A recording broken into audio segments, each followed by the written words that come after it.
Welcome to our webinar today. I'm Leslie Vinjamori, Director of the U.S. and Americas program here at Chatham House. I am very, very grateful and honored to welcome our two guests, speakers to Chatham House. They are not guests to Chatham House, and I imagine that you know them well. They are both Associate Fellows on the U.S. and Americas program. I will give a brief introduction in just a moment, but let me say first that we are here to speak on the record. We are live stream, so welcome to all of you joining from, I'm sure, North America and Europe and hopefully far beyond. Um, I think it's a little bit hard to kind of get our heads around this, but I think we're not quite 3 weeks into Donald Trump's second term as president of the United States of America. And I say that because the sheer scale and force of activity, of policy, of ambition is really remarkable in the truest sense of the word. We've seen an extraordinary range of domestic measures rolled out in the United States, certainly with respect to the executive branch, a large number of executive orders signed in the first few days. But I think as we turn to look across the Western Hemisphere and across the globe, the thing that really stands out is the sort of foreign policy towards America's closest partners and allies and friends and trade partners in North America. And that's why we've decided today to turn immediately to talking about North America, the rewriting of the Western Hemisphere, I guess with a question mark.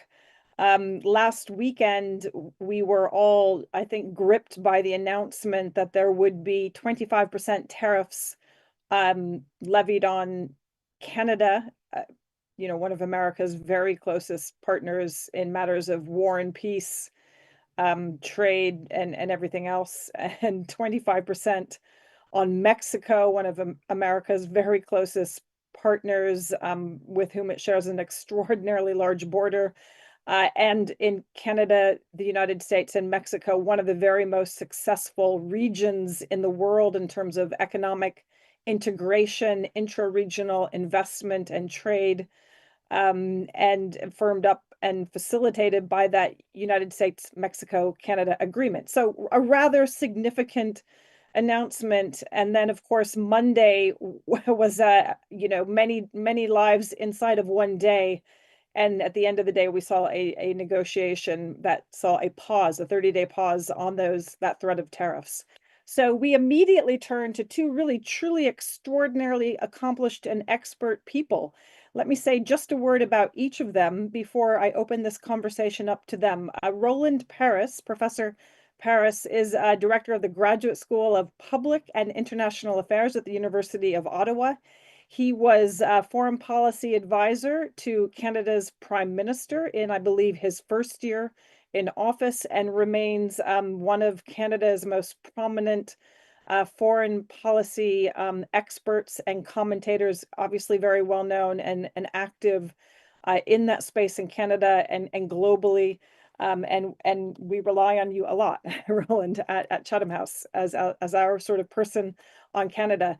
Ambassador Julian Ventura is also our associate fellow. Julian was previously Mexico's deputy foreign secretary. He became a friend and colleague here in London when he was Mexico's ambassador to the United Kingdom.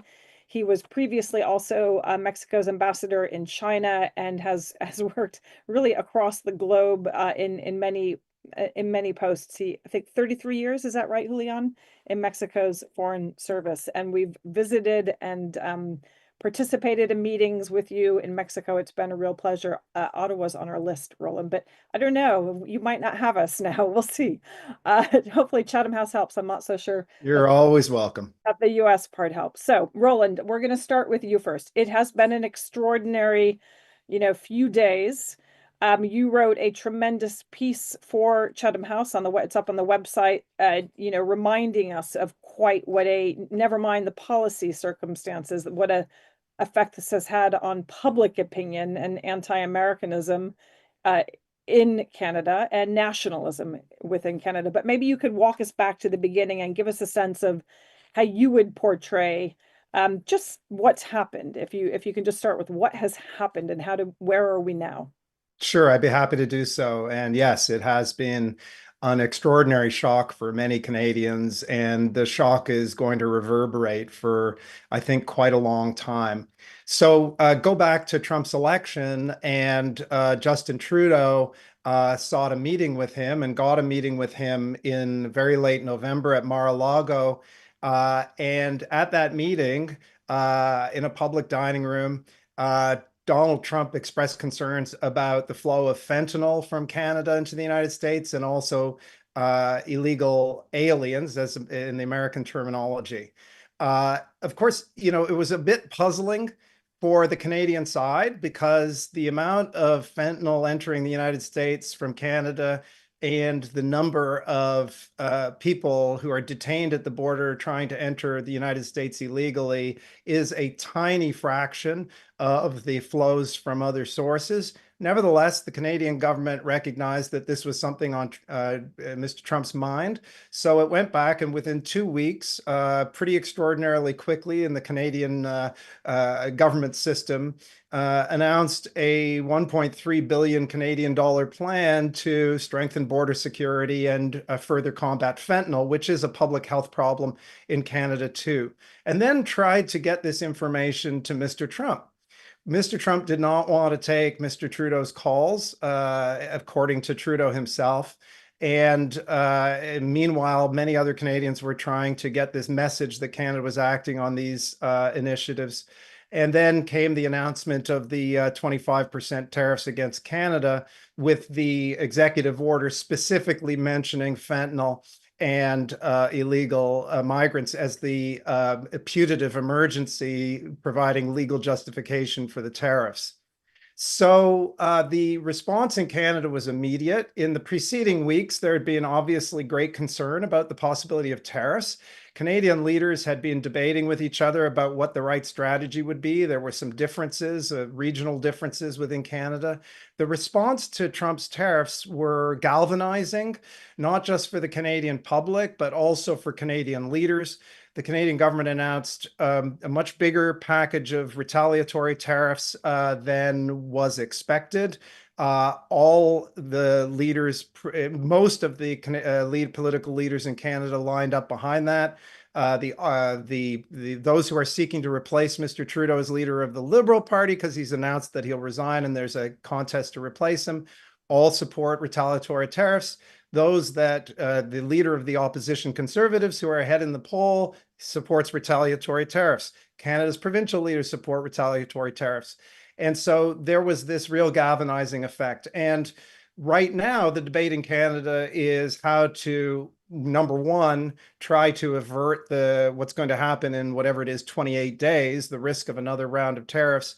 But number two, there's a really serious discussion happening right now about how to reduce Canada's exposure to threats and attempts at extortion, which is how this action was interpreted here. And that's going to be a much longer discussion because it has to do with Canada's export patterns, its internal trade, its infrastructure. And for that reason, I say that it has been a transformative moment for Canada. Uh, Let me ask you one follow-up question before I bring Julian in. And I guess it's about, the circumstance that during which this arrived, and that is your political transition. Do you feel, or is your assessment that that Canada's response was tougher than it might otherwise have been? Has there been, a domestic politics of this, which is about demonstrating strength amongst different contenders for leadership? And is the assessment within Canada that the strategy worked? Or is the assessment that, Donald Trump was bluffing all along? Or, is there an assessment of the particular strategy that was used? Well, I think the initial assessment is that we got through this first threat and gained 30 days of reprieve, if I can use that term, in part because Canada was willing to put serious retaliatory tariffs on the table, and because perhaps because Mr. Trump was receiving some feedback, some blowback from elements of U.S. industry that recognized the potential costs of all of this, not just Canadian retaliatory tariffs, but his proposed 25% tariffs themselves. Don't forget that the United States exports more to Canada than it does to China, Japan, the UK, and France combined. And so, and that trade is enormous. It's true for Mexico too. So putting 25% import duties on those imports and then having your trade partners impose retaliatory tariffs would be very significant. In terms of the impact on the domestic politics, so Canada's in a moment of some flux because Mr. Trudeau said he would resign. There is a contest to replace him as Liberal leader. As soon as there's a new Liberal leader, the House of Commons will come back. The expectation is that there would be a vote of non-confidence, an election. Certainly there has to be an election by October. There may be an election as early as May. But the result of Donald Trump's threats to cripple Canada's economy and threats against Canada's sovereignty too, let's not forget that. It's all compounded by these fantastical musings about absorbing Canada, has been to make it impossible, virtually impossible, for any political leader in Canada to do anything other than stand up to him. Thank you. I appreciate that. And I'm, it's not the level of integration, the nature of the relationship is not the same, but it is interesting that the first threat of tariffs was against Colombia.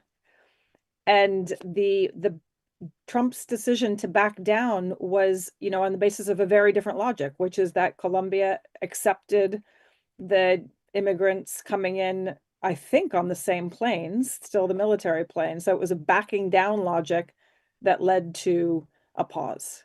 Yes, but if I can just add, at the initial threat against Colombia, what Colombia had to give up was to accept military planes returning deportees, as opposed to returning deportees under less militarized conditions. Whereas for Canada, the tariffs were imposed first. In other words, this was an unprovoked attack on Canada's economy. That's how Canadians have experienced it. If I could just add one last thing to give you a flavor of the mood in this country. Yesterday, early morning, I went to my dentist. Unprompted, my dentist told me he is not buying American products. I went to work. My students told me that. My colleagues told me that. My Uber driver told me that. And this is probably too much information, but a bartender told me that. That was one day. Look, as an American who does not live inside the United States, we are very well aware, and Peter Katzenstein has done some very rigorous research on the ebb and flow of anti-Americanism at different political inflection points over many decades. It's a very serious issue. Julian Ventura, Mexico, it must be a little bit painful to listen to this insofar as Mexico has been dealing with, all sorts of threats and all sorts of rhetorical attacks and all sorts of pressures, some of which are tremendously nasty from the United States for a very long time, and certainly throughout the US election campaign, and obviously throughout the first Trump administration. So this is, in some ways, generally speaking, not new. But obviously the specifics of this past week and the lead up to it are distinct. So it would be good to hear from you first on how would you depict where Mexico is and how it experienced this last week or several weeks?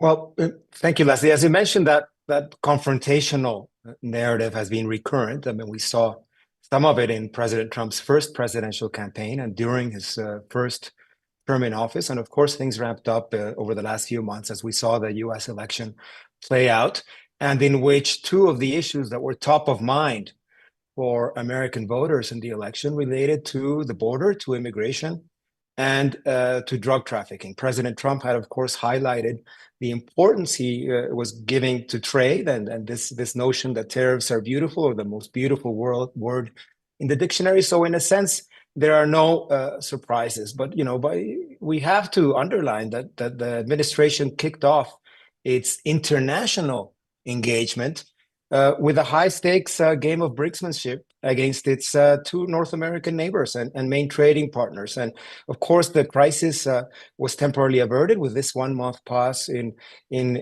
tariffs and the threat of tariff reprisals from both Canada and Mexico. But what we witnessed was a modern-day march of folly at a critical geopolitical juncture in which the US needs its two neighbors to compete and succeed in the long term, regardless of the turbulence that we're seeing right now. And I think that in Mexico's case, and this applies to Canada, effective crisis diplomacy allowed both countries to temporarily diffuse the bomb. We have to hope that this pause will lead to a more sustainable way to tackle Washington's new approach. But in any scenario, uncertainty and disruption are going to be the name of the game going forward. And beyond the economic impact of tariffs on consumers, on inflation, on investment, on employment, the experience over the last few days, and Roland hinted at this, is in many ways a shot across the bow of 3 decades or more than 3 decades of North American economic integration. And equally importantly, it undermines the level of trust between the three partners that hasn't been as easy to build over that time. Mexico, in its engagement with Trump, President Sheinbaum did not meet in person with President Trump before. She did speak to him by telephone a couple of times. There was, of course, discreet engagement by members of her team with incoming members of the U.S. Administration. She spoke to President Trump on Monday of this week, committed to an additional deployment of National Guardsmen to the U.S. Mexico border. There are policies and mechanisms that had already, in a way, been previewed. The immigration track had been flowing according to various procedures, both in terms of repatriations at the Mexican border, but certainly there was a lot of disruption. And what we're going to see over the next few weeks are 3 dialogues: one on immigration, one on trade, and one on security, especially focusing on the issue of fentanyl, in which the pressure will be to produce, without any specific benchmarks, results that are visible in the White House's narrative. And that's something that we're going to have, in my view, both Canada and Mexico to prepare for over the next 4 years, regardless of how we deal with this specific turbulence at this moment. So to give, our audience, because you very graciously took a team of us through Mexico City a few months ago to meet on these questions of immigration and trade and a broader package of issues in the North America relationship. Could you give us, your sense of the state of play prior to the recent politics and the threat of tariffs at the border? Where had things got to? Because, we tend to just hear a lot of hyperbole unless one is really following the issue closely. You would get the sense that there was complete chaos. And I've heard you speak very eloquently about how large this border is, the level of transactions and movement across the border. Maybe you could just, give us a baseline of the significance of that border.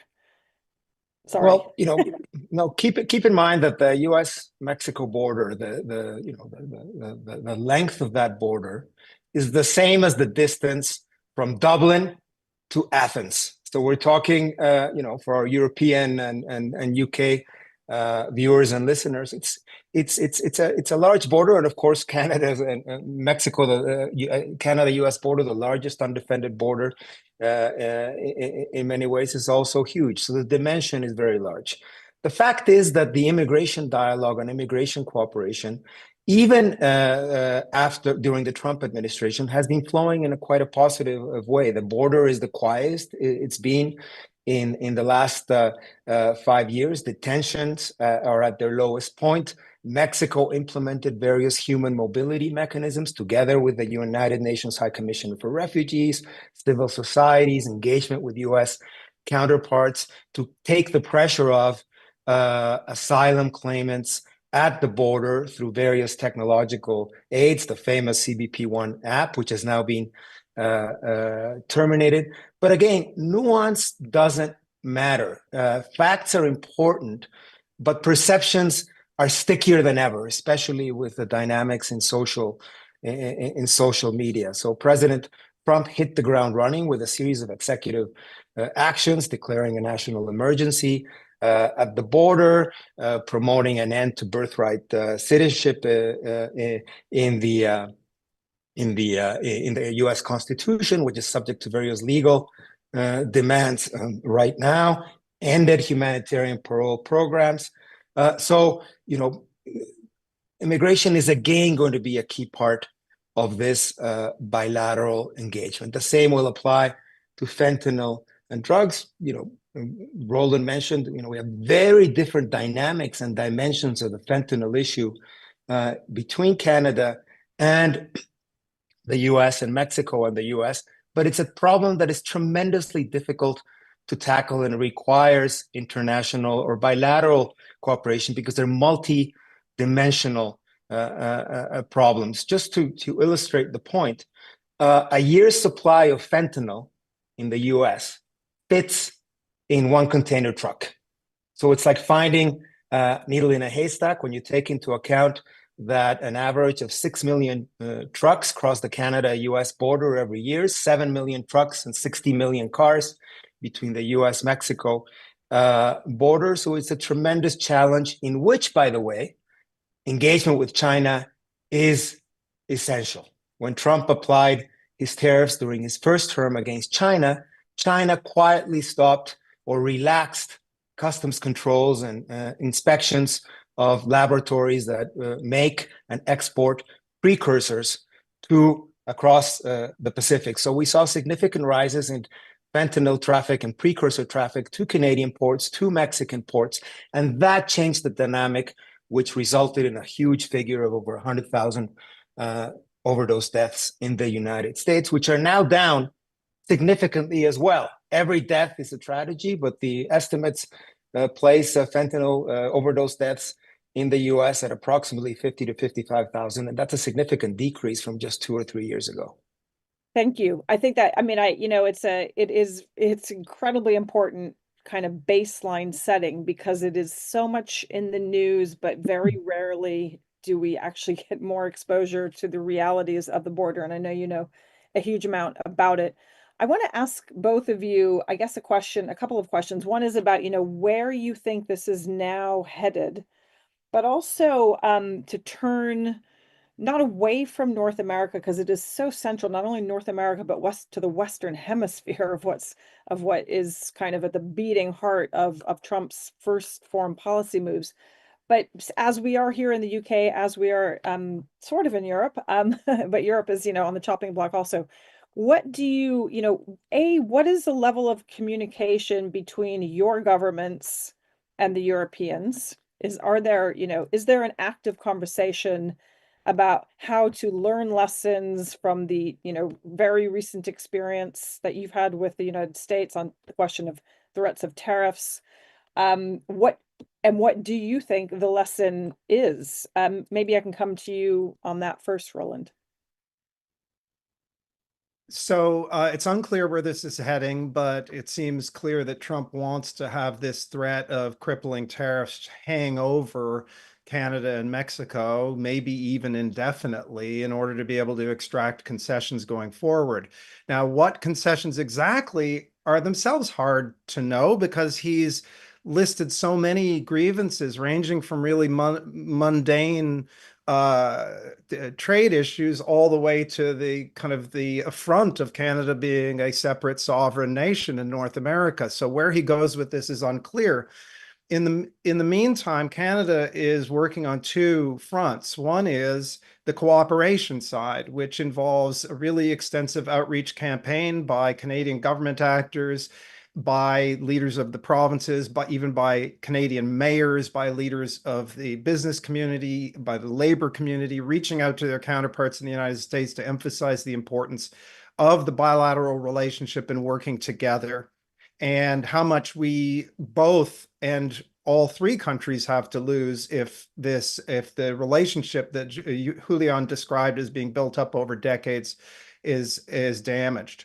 The other approach is to prepare for the worst, and that itself has a short and a longer term dimension. The short term is being ready for the possibility that Trump imposes these tariffs, being ready with very well studied retaliatory tariffs, which are designed to produce specific political effects in the United States by targeting particular sectors, particular regions, particular districts, but also being ready to support Canadian workers and sectors that might face really grave consequences if there were to be 25% tariffs. The longer term hedging strategy is what I mentioned before, which is trying to de-risk our relationship with the United States. I mean, nobody in this country imagines that, Canada is going to like saw the border between the United States and we're going to float ourselves over to, hug Spain and Portugal or whatever. We are North American, and our priority is to make this work. And so nobody's talking about decoupling or anything like that, but de-risking really means reducing our vulnerability to these kinds of threats. And the concern is that we're seeing changes in the US political system, whereas in the first time for Trump's first term, it was kind of possible to write this off as a strange aberration. Now he has been reelected with the support of tens of millions of Americans. His supporters are predominant in Washington.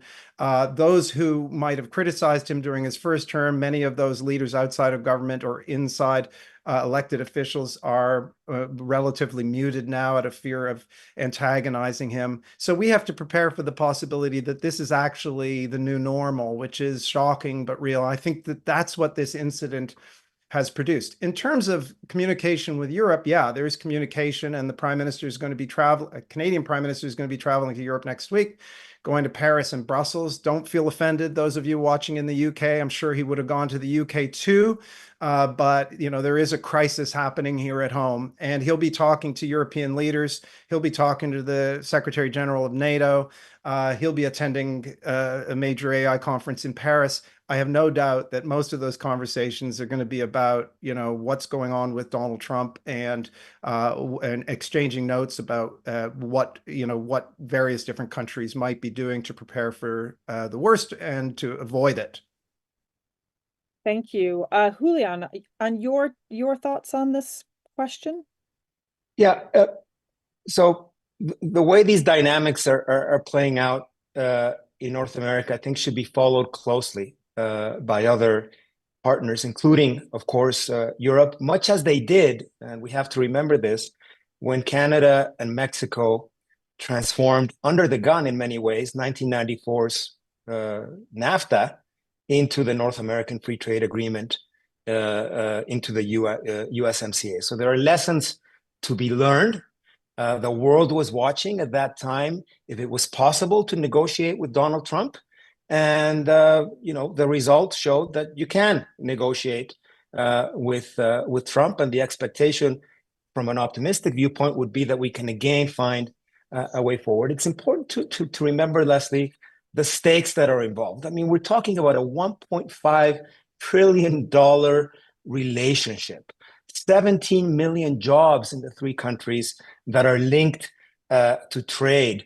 The U.S. Farm Belt depends greatly on Mexico. We're the biggest customer of American corn, for example, and American soybeans, much more than China or other Asian partners. You saw, for example, a Nebraska senator over the weekend begging, and I'm using his words, President Trump, to exclude Canadian potash from the tariffs because the farm sector in his state is so dependent on fertilizer and various key inputs from Mexico.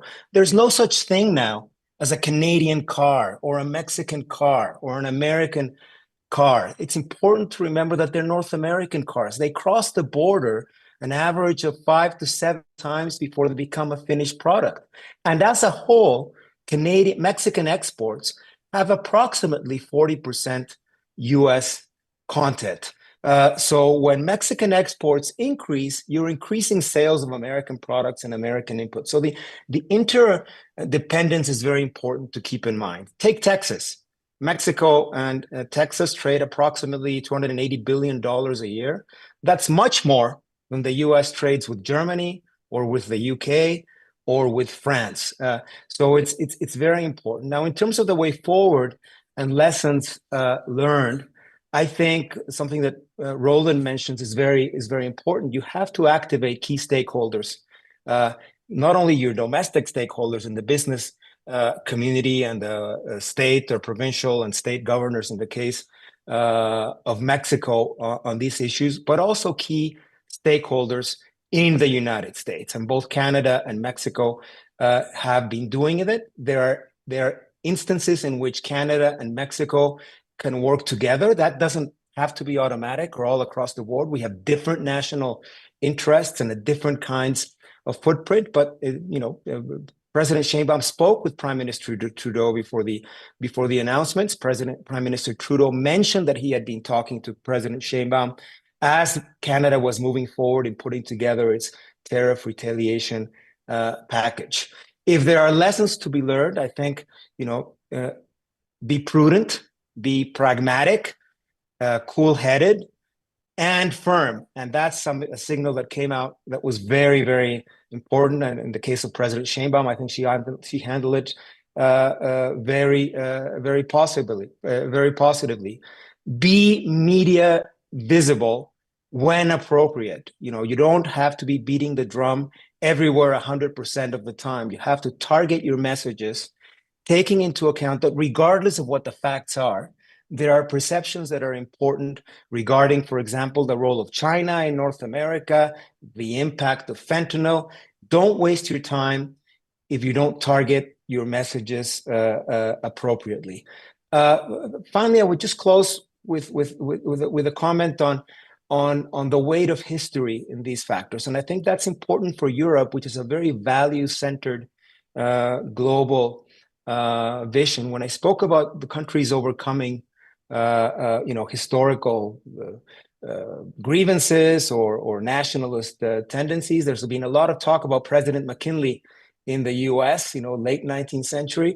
But Mexicans were thinking back to 50 years before that this weekend to another US president, to James Polk, who detonated the US invasion of Mexico in 1846. The treaty that was signed in which Mexico lost what is basically present-day California, Nevada, Utah, New Mexico, Arizona, Colorado, was signed this weekend. That was the anniversary. And the last battle of that war was fought just a few hundred yards from where I'm sitting right now. So this kind of brinkmanship reawakens nationalist fibers, questions of national identity, and I think this applies to Canada as well, which are below the surface and which do not contribute to a vigorous kind of trust-building exercise in a very complex global environment. Thank you. Very important point. I'm going to come to you in just a minute, Roland, but I'm going to kind of put one more question out there for both of you before we come to some audience questions. And I guess it is, not only on Canada, Mexico, the United States, i.e. North America, but on this broader question of, what is the bigger play? And I want, you've mentioned China.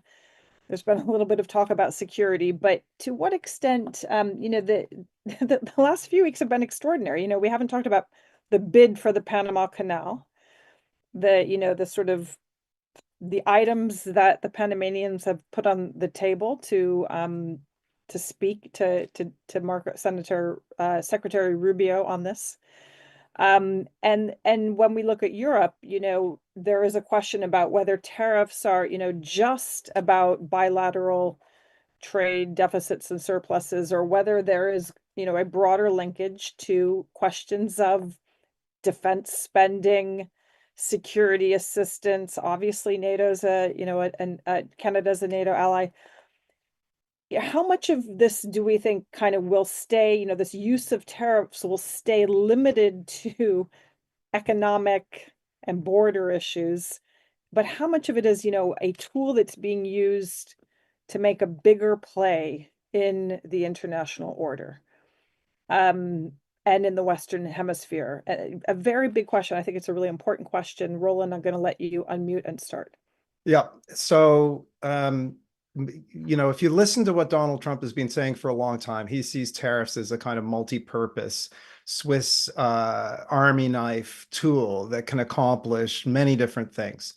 And one of the things that he's continually come back to is tariffs as a revenue generating mechanism for the US Treasury. That's part of the, hearkening back to William McKinley, who himself had changed his minds about tariffs later, but Trump doesn't mention that. Another thing that Trump thinks that tariffs can accomplish is to restore a more vigorous manufacturing sector within the United States.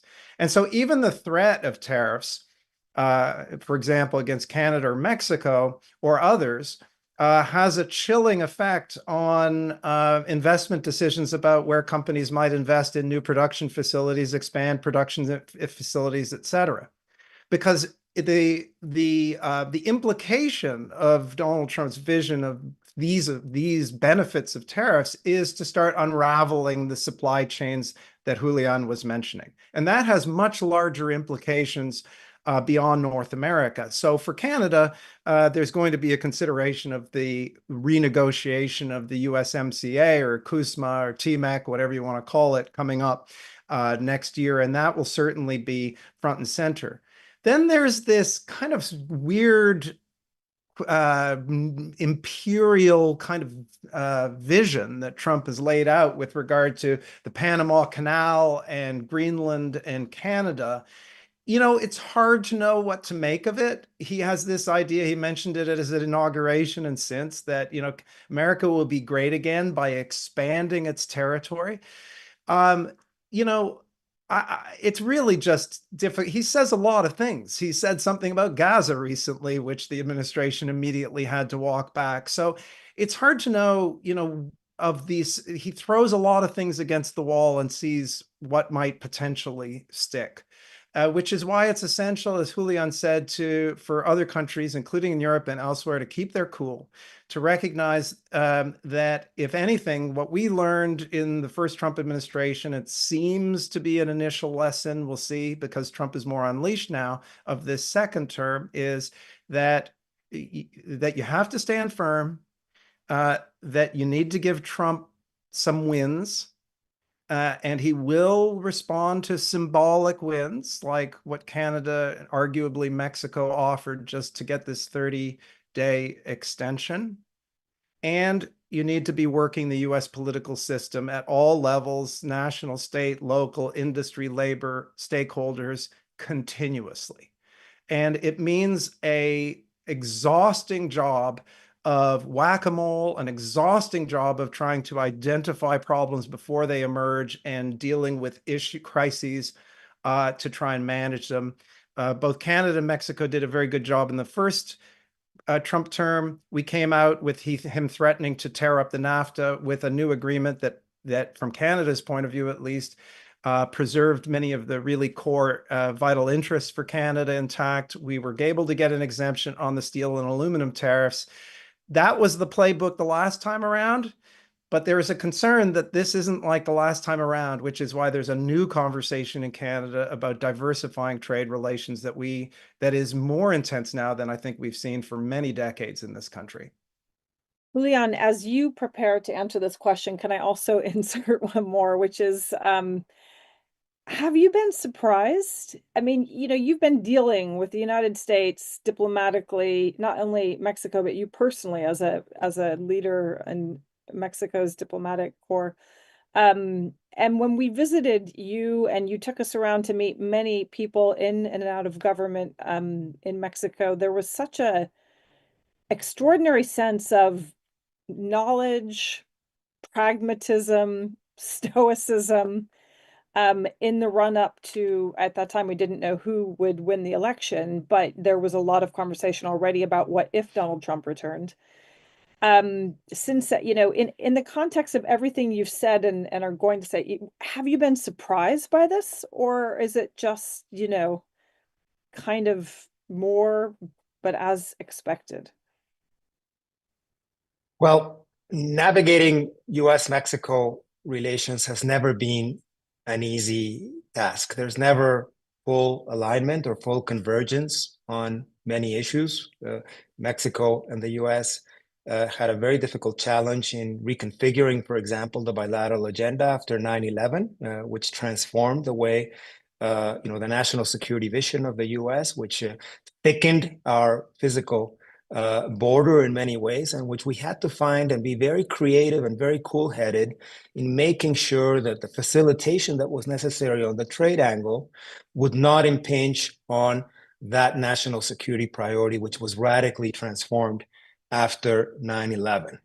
I can't say I'm totally surprised, because a lot of these things were signaled very clearly over the campaign. I think there's a sense that it's never going to be easy, that you have to find ways to be practical, because we can't move to another region of the world. I mean, we have to deal with some very, very tough issues. Unfortunately, sometimes we're distracted by challenges more than having a kind of a longer strategic vision that could definitely strengthen Mexico, Canada's, and the US's international position. But it's always been a tough balancing act. On tariffs, I think it's going to be the word of the year for the next 4 years. It's going to be the litmus test, and it's going to be tied on to other issues. You mentioned Europe. They just had their European informal dialogue in the European Council at the beginning of this week, which was focused on defense.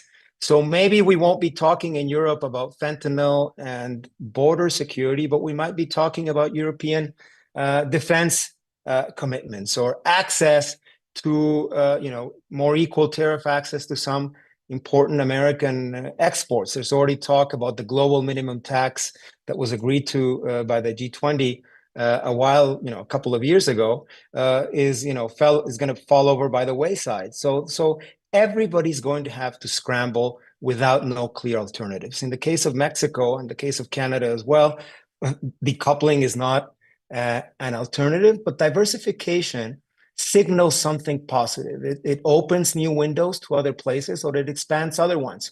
Even in a worst case scenario where you get rid of USMCA, which I don't think is going to be the case, Canada and Mexico are bound by the Trans-Pacific Partnership agreement. The EU and Mexico announced a few days ago the conclusion of the modernization of their global trading agreement. So there are various platforms where we need to have that kind of a more open, less parochial world view, and also to keep options open for our exporters and for our producers. But there's no alternative to the North American space. I think it's a source. I think it's a source of strength in many ways. And on the expansionist tendencies that we're seeing now, it's a very Latin American issue. If you look at history, I think a lot of people were surprised in the inauguration where President Trump didn't really address global challenges for the US. It was very much a North America, Western Hemisphere focus.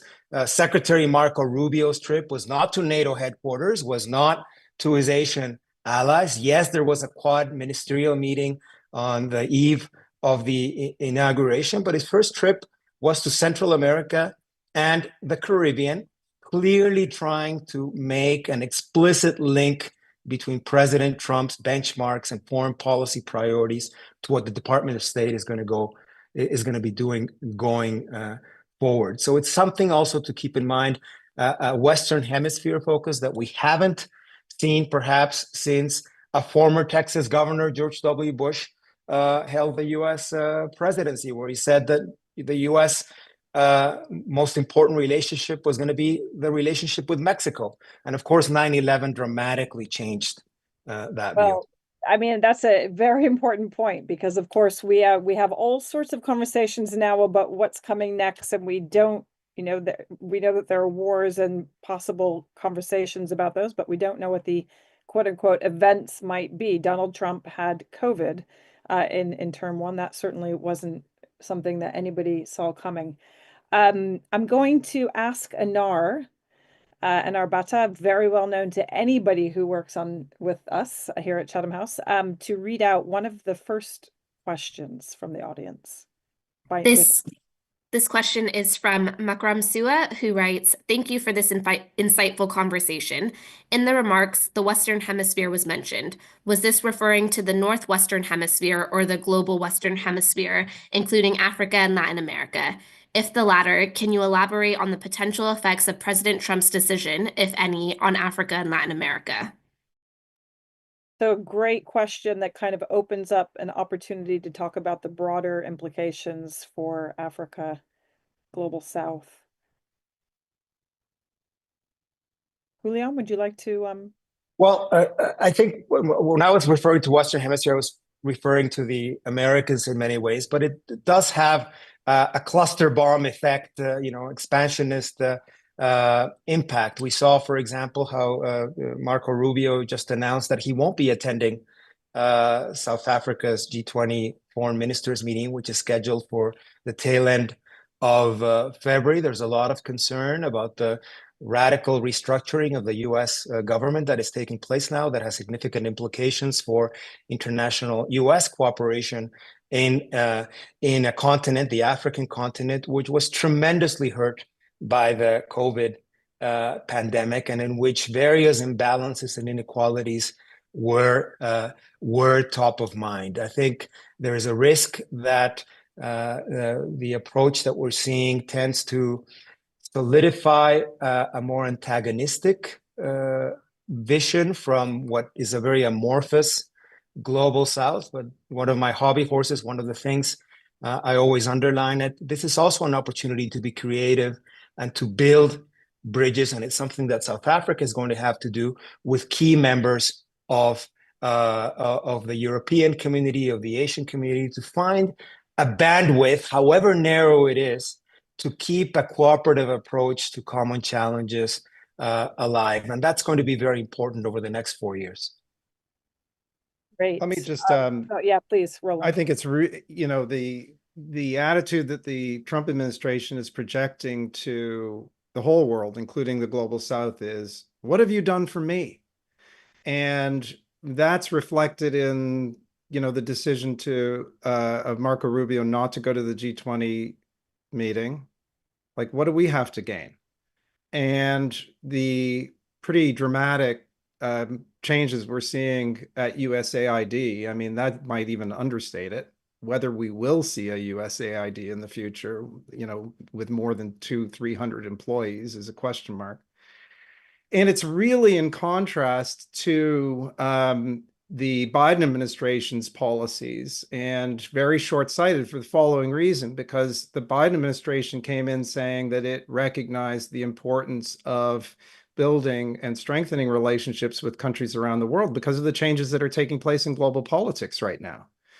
There is a competition going on for influence around the world. China has been working that very hard for decades with considerable success in Africa, in Asia, in Latin, and increasingly in Latin America, even including in the Caribbean and Central America. Russia has been also gaining in this competition, which might come as a surprise given their unprovoked invasion of Ukraine. But if anything, that's a sign of how much the world has changed. And so part of the approach of the Biden administration and the G7 and others was to try to strengthen these relationships in the global South, including by doubling down on infrastructure investment. I don't see the Trump administration having much interest in the way that it views the world in infrastructure investment in emerging economies or middle powers of the global South. And it is fundamentally, I think, harmful to America's interests, but it is what it is. It's a reflection of a particular view of the world, and the rest of us are going to have to try to make up for some of what's going to be missing. It is, it's a very important point, especially in light of, our assumption, which, we're still collecting data, so to speak, as on the fact that the Global South strategy is intended to be part of, America's geopolitical competition with its, greatest challenger, i.e. China. I would also note, as I'm sure you know, that after 4 years of successive leadership by Global South countries, and South Africa being the fourth, the United States of America in 2026 will be leading the G20. So, this decision not to go to the G20 kind of blocks that transfer of knowledge on what has, been the agenda over 4 years. There's been huge amount of lessons learned and sharing across those four countries. And so I think there's also, a broader question about the future of the G20 as a convening and cooperative mechanism. Even the G7, Leslie, Canada's hosting the next G7 leaders meeting in June. It'll be very interesting to see what the invitation list is for that meeting. Right. Are you considering not inviting the United States? Oh, no, that's not what I was implying. I was the recent G7 meetings, there have been developing countries and major countries in the global south have been invited to parts of those events. I'm not sure how the Canadian government's going to handle that. Very interesting. I mean, one could argue that the logic is to invite more, right? If the idea is to build up like-minded states to diversify, then it would be a shame to see the backing off of that agenda. And now I'm going to come to you because I know that there are at least two questions on Greenland. Thanks.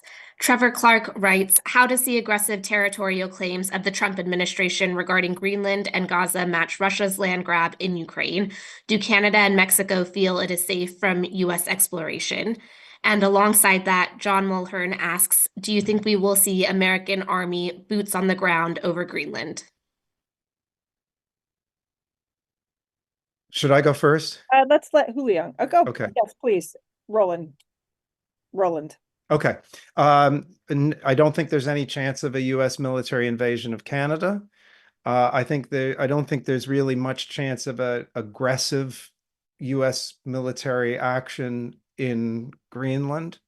But to come back to the first question, how do you compare this to Russia's invasion of Ukraine? Well, of course, the fundamental difference is that the United States hasn't, Trump has talked about it, but he hasn't actually violated the sovereignty of Greenland, Denmark, Canada, and Panama.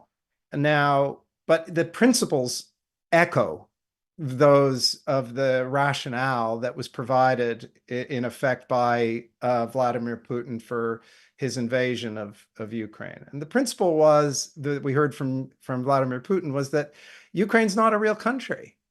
And therefore, it doesn't really deserve the protections, the legal protections of sovereignty, territorial integrity, political independence. And the implicit argument was that powerful countries should be able to dominate their neighbors, which is a spheres of influence logic. Now, spheres of influence aren't new. We're not, and certainly anyone living in Latin America, this is a front and center part of the history of the region. But we haven't seen it recently and expressed as crudely as Donald Trump has recently expressed it.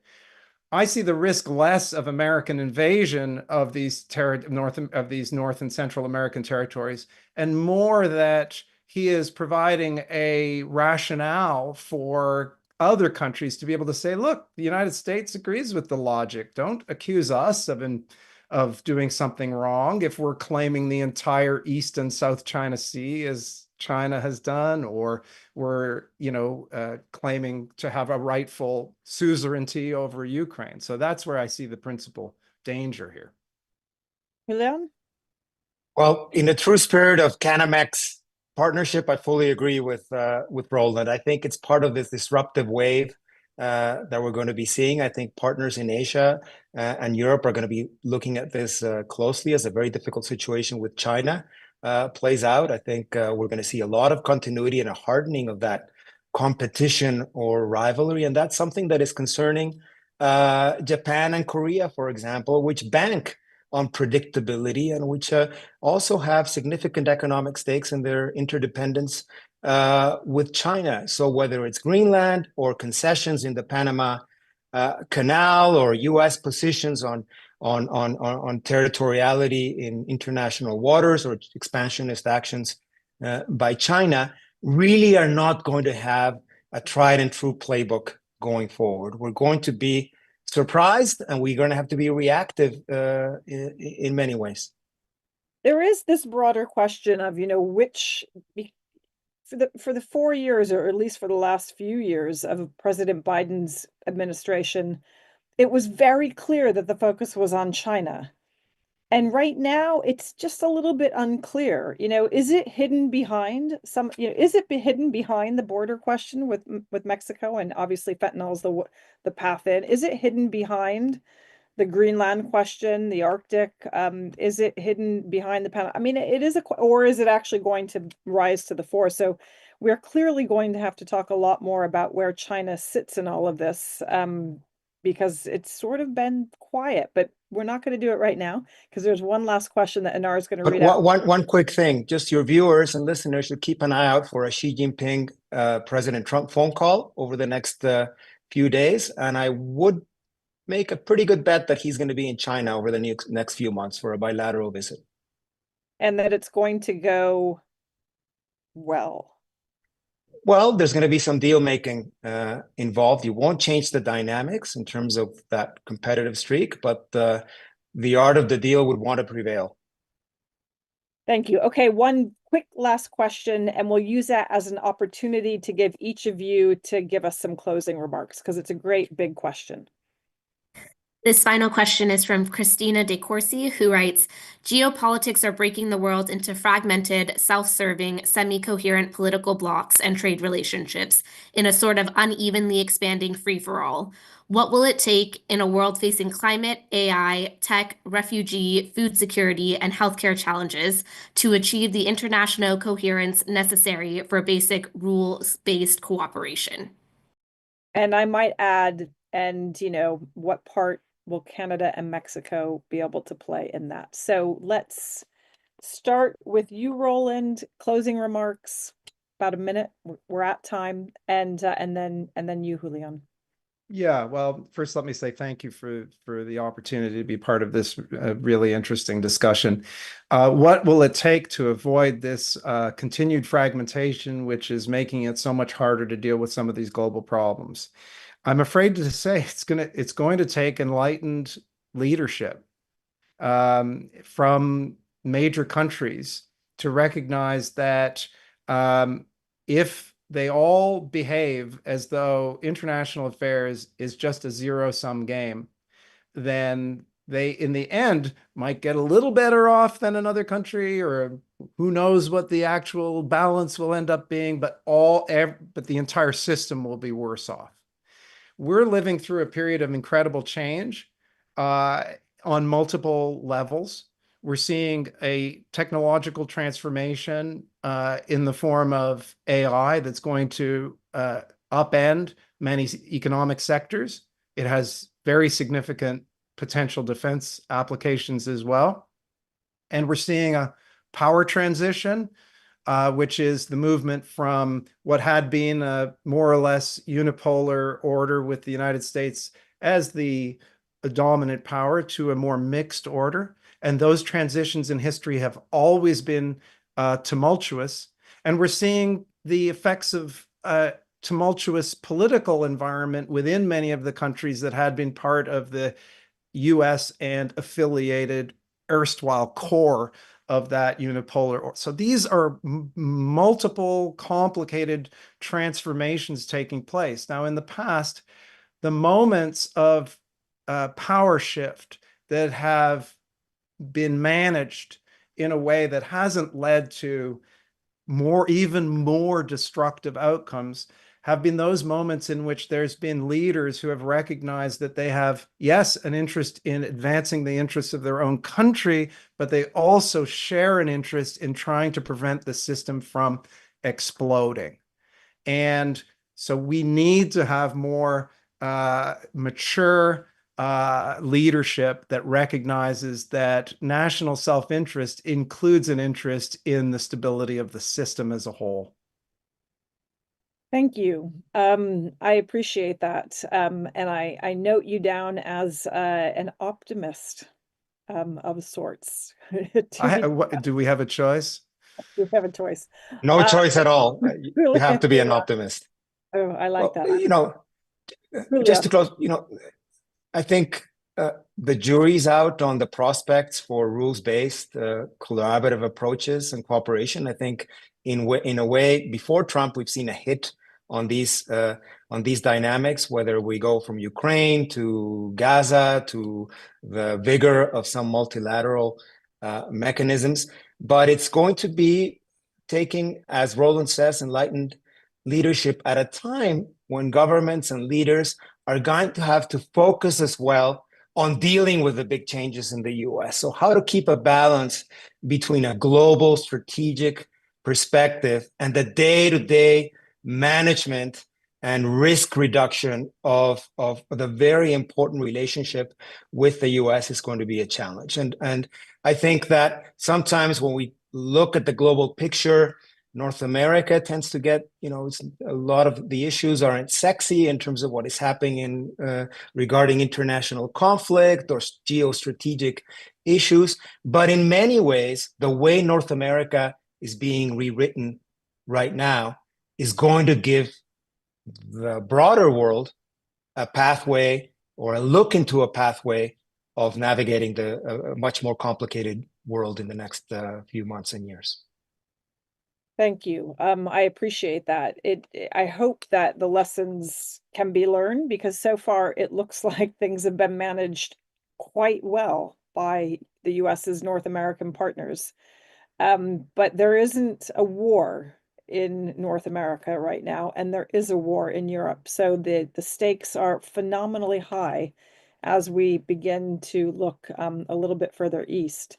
This has been tremendous. I am very, very grateful, not only for this webinar, but Roland and Julian for all your ongoing participation now over several years.